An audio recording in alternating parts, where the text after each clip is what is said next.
natin ang ating hair dahil meron tayong pang-ipit. Ayan. Hindi ko alam kung saan yung mga ibang pang-ipit. Dahil nasa bahay lang naman tayo. Siyempre, pwede natin ganitong gawin. Tapos, di ko rin alam kung nasaan yung ibang pang balot ng hair ko. Dati meron, ngayon, ewan nasaan kaya. Gagamit tayo ng plastic. O, diba? Ganito lang kasimple guys kapag nasa bahay tayo. Wala nang arte-arte. Bawal na yung mga arts. O, diba? So, ayan. Balutin natin ng 1 oras. Tapos, guys, gawa naman tayo yung yung sa face. So, lagyan naman natin yung ating face. Gawa ulit tayo ng yogurt at saka avocado para sa ating face. Ayan. Para yung pagod natin sa province, since nasa Seoul tayo, kailangan take a rest. O, diba? Kailangan ganyan. Magre-rest tayo ng 1 araw. Kailangan magpaganda tayo. Kahit nakabilad tayo sa init ng araw. So, no makeup. Kaya kailangan malinis ang ating face bago tayo maglalagay ng yogurt or avocado.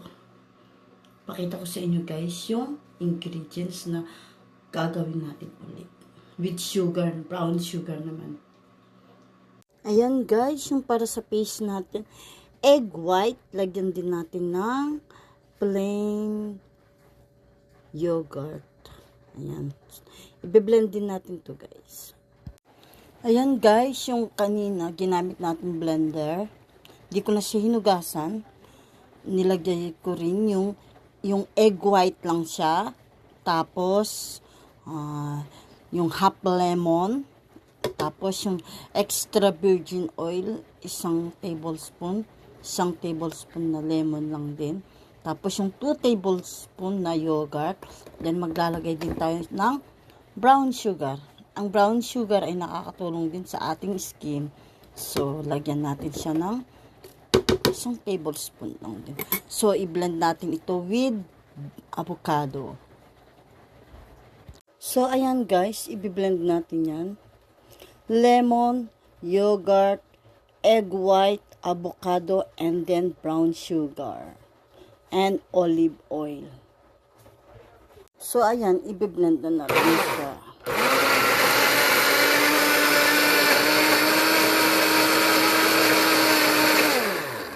Ayan guys, tapos na siya. Pakita ko sa inyo yung itsura niya guys. Ayan guys, ayan ang itsura niya ngayon. Ibuhos na natin sa ating lagayan. Ayan guys, ayan para sa ating face. Ayan. Lalagay natin yan sa ating face. O, diba? So, may brown sugar yan guys. Ang brown sugar, pwede nyo ipahid sa inyong mukha, sa inyong skin. Malaki ang tulong niya.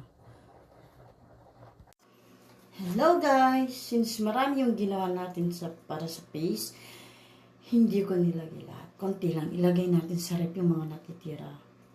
So, ito guys, dahil wala rin tayong brush, so meron akong toothpaste na hindi ginagamit, na malambot siya, as in, huwag yung matigas dahil masasaktan yung ating mukha or yung ating skin. Kaya pwede natin gamitin ito. O, diba? Ang daming tip na binigay sa inyo. Plastic, ang ipit ng damit. Pwede rin sa hair. So, ito guys, ilalagay natin sa ating face. Ayan. Ganyan lang siya. So, ganun. Para mamaya maliligo tayo. O, diba? Tapos yung ko ilagay po guys. So, ayan guys, para tayong pussycat. O, diba? Pwede tayong maglagay sa leeg. Guys, ang toothbrush na malambot, nakakatulong din sa ating skin. Lalo na daw dito sa lips. Sa lips, maganda. Yan. So, lahat ng yan, lagyan natin ng ating face. So, maglilinis tayo ng bahay. O, diba? After, maliligo tayo. So, ang kinis ng ating skin. O, diba? So, gamitin nyo lang na, guys. Thank you. Love you all. Avocado.